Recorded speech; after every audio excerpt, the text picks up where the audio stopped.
never thought a single letter could change the entire course of my life. But that morning, when I opened the cream-colored envelope with the gold seal, I realized my world had quietly, perfectly shattered. My name is Isabella Moore, I'm 35, and I've spent my entire adult life thinking I knew my family, that I knew the rules, that love, loyalty, and honesty existed behind the walls of our sprawling Moore estate. I was wrong. The letter was from my late father's attorney. It informed me that I was the sole heir of the Moore estate, but only if I complied with certain conditions. Conditions I had never imagined, conditions that smelled of manipulation and malice. I stared at the letter, my hands trembling. It felt like someone had reached into my chest and twisted. The instructions were simple. I had to live in the estate for 6 months. I had to maintain appearances, host family gatherings, and manage the household finances, all under the scrutinizing gaze of the Board of Trustees, and more importantly, under the watchful eyes of my mother and sister. But the true trap was written in the fine print. I was not to question decisions made by family members, particularly my sister, Victoria, who had suddenly returned after years abroad. Victoria had always been the golden child, perfect grades, perfect job, perfect smile. Everyone loved her, except me. And now she was back, wearing that same smug expression, as if the universe had handed her everything she wanted again. I stepped out of my car and looked at the estate. The gardens were pristine, the gates freshly painted, and the windows reflected the sunlight like eyes watching me. My mother, Catherine Moore, greeted me at the door. Her smile was wide, warm, yet it didn't reach her eyes. "Isabella, darling," she said. "You've finally returned." I stepped inside cautiously. The house smelled of polished wood and something older, darker, secrets. Victoria was already there, lounging in the drawing room, scrolling through her phone, the picture of calm arrogance. "You're late," she said without looking up. I froze. It wasn't an accusation. It was a statement. A declaration. A challenge. I forced a smile. "Traffic." She raised an eyebrow. "Of course. Traffic in the countryside." Over the next few hours, I realized exactly how deep the trap went. Catherine would make subtle remarks about my inexperience. Victoria would smile, condescending, as if I had never been anything more than a shadow in the family story. And the attorney's letter? It gave them power over me. Every move I made, every word I said, was being watched and judged. That night, I walked the halls of the estate alone. The house was silent, but I could feel eyes on me, judging, expecting me to fail. And somewhere deep inside, a flame ignited. They thought I was fragile. They thought I would obey, bend, and crumble. They were wrong. I had learned to survive in a world that underestimated me. And now I would play their game. But I wasn't planning to simply follow rules. I was planning to bend them, break them. And when the time came, I would take back everything that had ever been mine and more. And I knew exactly where to start. With Victoria. Because behind that perfect smile, I had already seen the cracks. And I was going to widen them. The first dinner in the Moore estate felt more like a trial than a family gathering. The table was long and polished to a mirror sheen, the silverware arranged with military precision, the candles flickering as if they sensed the tension in the room. Catherine sat at the head of the table, her posture perfect, her eyes scanning every face. Victoria took the seat to my right, smiling, sipping water with deliberate grace. I took my place on her left, feeling the weight of centuries of family expectations pressing down on me. The first course arrived, creamy soup served in delicate porcelain bowls. Catherine looked at me, all sweetness and subtle menace. "Isabella, tell us about your plans for the estate," she said. I tilted my head, feigning curiosity. "I'm still learning," I said softly. "There's a lot to understand." Victoria laughed lightly, the kind of sound that makes everyone else feel small. "Yes, it's a big house," she said. "And sometimes, handling it correctly requires finesse." Her eyes flicked to mine. Sharp. Testing. I didn't flinch. Instead, I placed my spoon down carefully. "You're right," I said. "It does." That's why I intend to observe before acting. And I plan to be thorough. A pause. Catherine's smile faltered. Victoria's lips tightened. Good. That little seed of doubt had already been planted. The conversation turned to the estate's finances. Victoria launched into a lecture on budget allocation, her tone condescending but polite. Catherine nodded as if every word Victoria spoke was gospel. I listened, taking notes in my mind. Every slip of arrogance, every assumption she made. And then, the first opening presented itself. Victoria mentioned a planned renovation, a minor change to the West Wing, she called it, and described it in excessive detail. She didn't realize I had already checked the blueprints. Her plan would ruin a perfectly functioning room. And she had no idea I knew. I smiled faintly. Interesting idea, I said, but I noticed a flaw in the layout. If we adjust the foundation support, we could save both time and money. Her smile faltered. Catherine blinked. Good. Subtle shock. A crack forming in Victoria's armor. Over the next hour, I maneuvered carefully. I asked questions that revealed her ignorance on small but crucial points. I complimented her on things she did perfectly to lower her guard. And I gently hinted that I had alternative ideas for the estate's management, ideas that would require scrutiny from the trustees.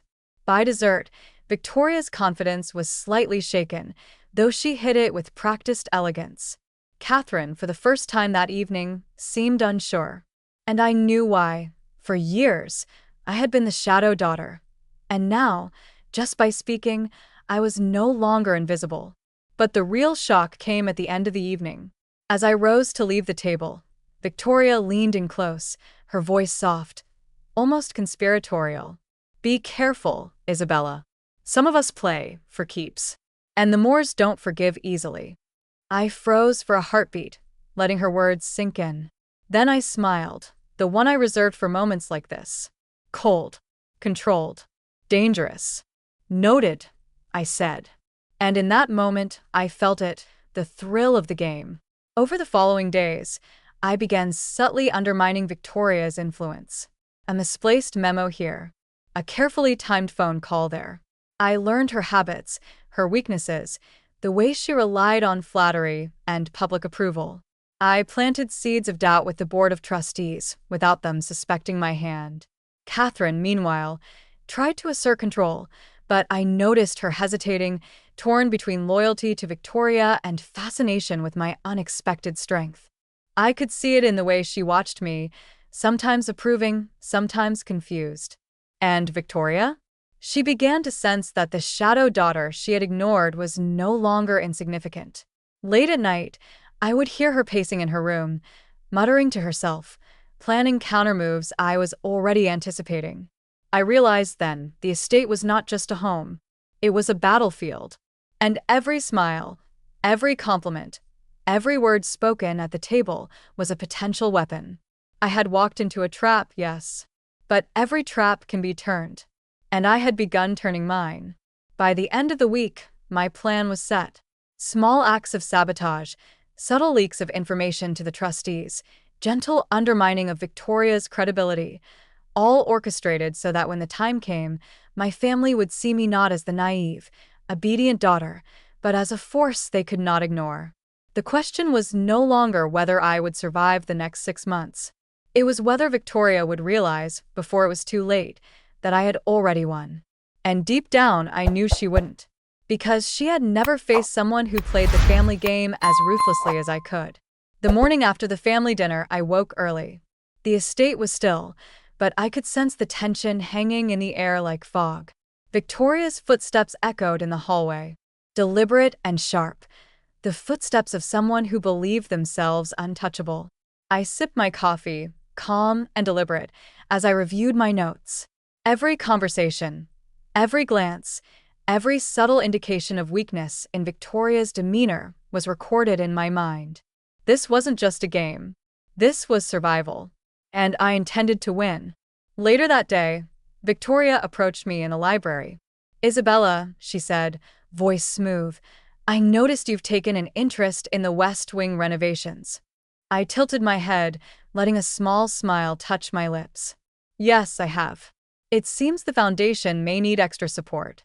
She laughed lightly, a sharp, almost cruel sound. Oh, I'm sure you'll learn quickly that not everything can be predicted, dear sister. Perhaps, I said softly, but sometimes subtle adjustments make all the difference. Her eyes narrowed.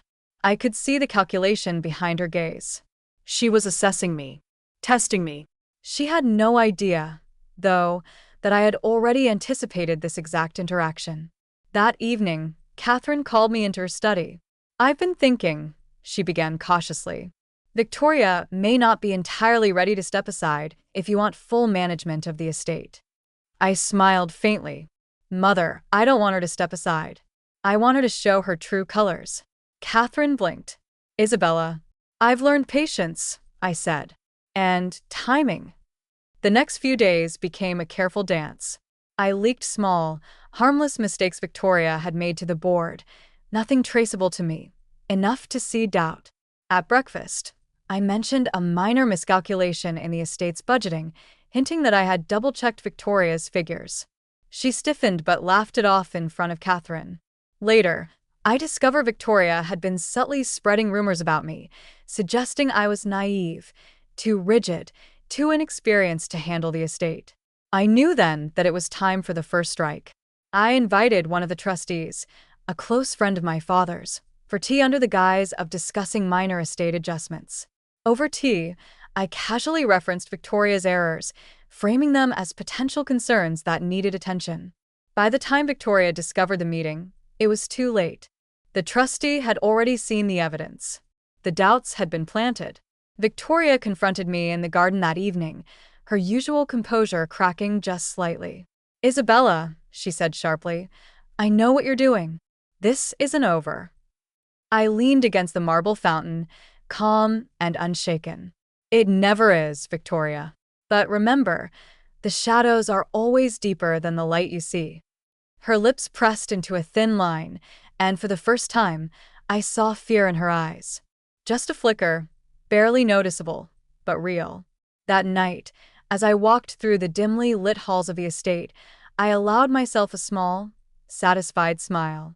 The first domino had fallen. The next morning, a letter arrived.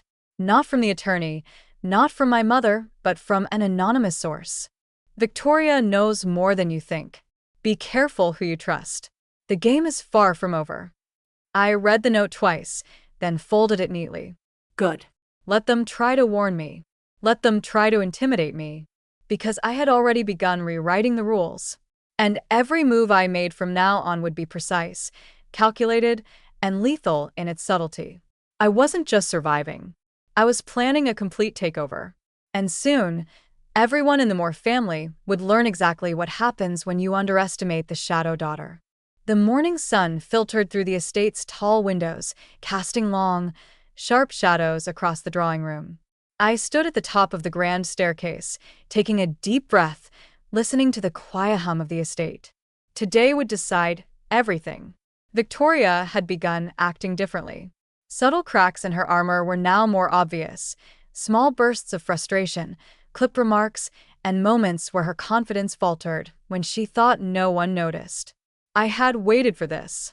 Every move I had made over the past month, the strategic leaks, the misdirection, the gentle undermining of her credibility, all led to this confrontation.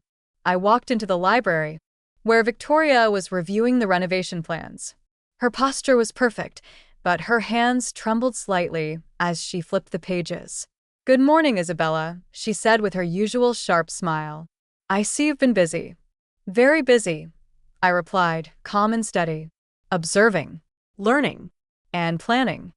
Her smile faltered for a fraction of a second.